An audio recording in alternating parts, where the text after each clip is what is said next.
Yes, you might have a point, Melody said with a serious tone of voice and an equally serious look on her face as she looked down at the table for a moment in thought. But, she replied, what if you're wrong? Can you honestly tell me that there's no chance at all, none in the world, that once they have their son back, that I'll just be in the way, that his mother won't want some other woman around, acting as if she's his mother, that they won't think it'll be confusing for him, that they won't find me a burden? Can you say for absolute certainty that once Talion meets his real parents, that he won't simply think of me as a burden either? Melody said, as the expression on her face slowly began to change to a sorrowful expression, a few small teardrops beginning to form. What if you're wrong? What if after he goes back, I lose him because of his parents, or even because he decides he doesn't need me anymore? Melody said, beginning to grasp at herself, crossing her arms over one another, clasping to her shoulders. What if you're wrong? What if we return him and Talon gets everything back, and the only one who loses everything is me? What if, in the end, I just wind up all alone again, having loved and lost yet another child? Melody said as the teardrops began to fall, clashing to the table beneath her, splattering upon its wood surface and soaking in to the small cracks. I can't lose it all again. I just can't. I don't think I'm strong enough to do it. I don't think I could survive it this time. The fear of abandonment, the fear of loneliness, Salus replied, a serious expression as he looked over to Melody. Those are powerful fears, and ones that I am actually all too familiar with myself. I, like you, have been abandoned by those around me, have felt the horrible sting and pain brought on by loneliness, by feeling as if there's absolutely no one in the world who cares for you, who loves you. It is one of the cruelest sensations that I have ever experienced. It is one that I would not wish upon anyone.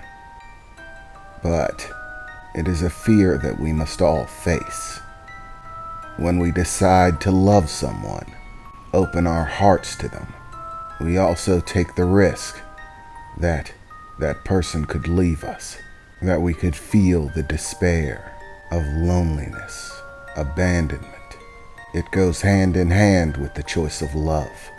But there is one thing that is most important in that choice, and that is faith, Melody, Silas said as he stood up from the table, beginning to walk around to where Melody was standing, still clinging tight to herself, staring down at the table as the teardrops fell. As he placed his hand on her shoulder, and she looked over at him, still that expression of fear and sorrow filled her. The most important question to ask when you feel that fear is, how much do you trust the one you love? Do you trust that the love that you give to them, that you share between each other, how much belief do you have in that love? Do you feel as if they think that it's trifling? Are you able to trust that the love you share is strong enough, that despite anything else, their love will not forsake you, will not leave you alone in the cold?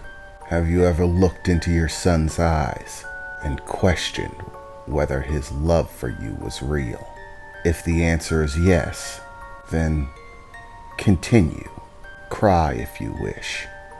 Continue to block my desire to tell the boy the truth, to allow him to begin making choices based on real information and not simply the limited experience he has with only you as his mother.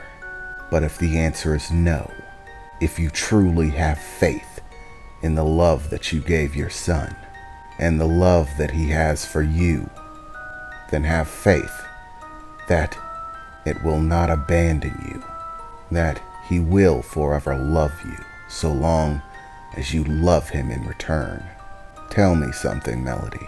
You worry that once he is reconnected with his true parents, that his love for you may dwindle.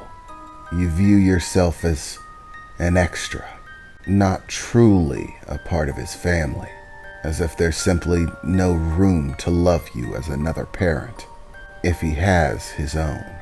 In truth, it's a silly thought. Tell me something, Melody. If one has both a mother and a father, how does one love both of them?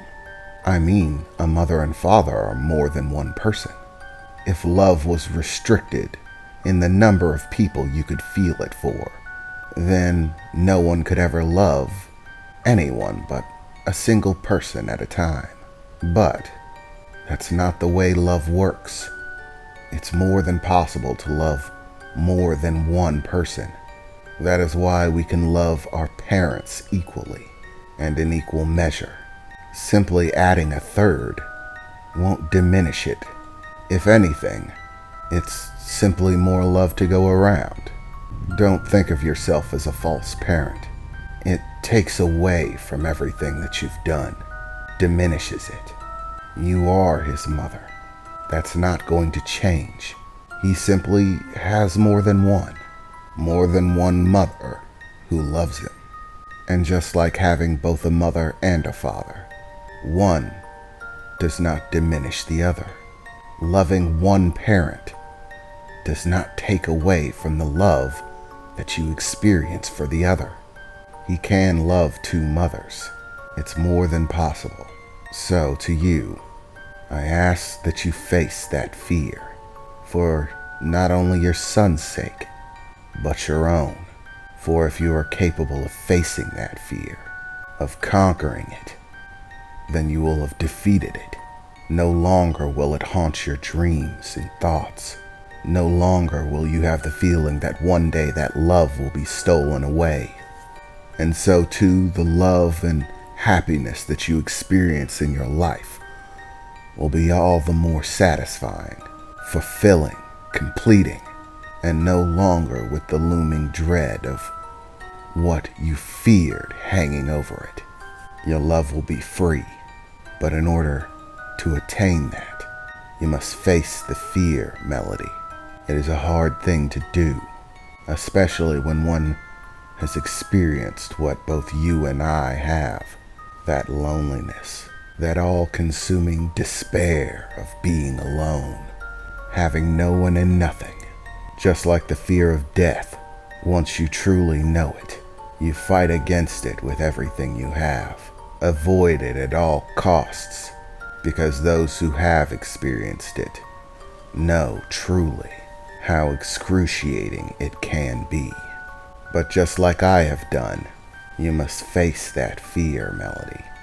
And just as a warrior goes stronger from facing the fear of death, so too will you go stronger by facing the fear of loneliness. So, can you do this, Melody? Selah said, looking sternly in Melody's direction.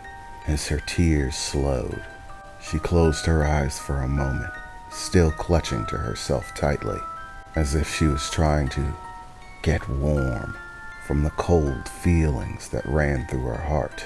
She shuddered for a moment, before beginning to grit her teeth. Yes, I will fight it. Despite my feelings, my fears, I will allow you to do as you wish.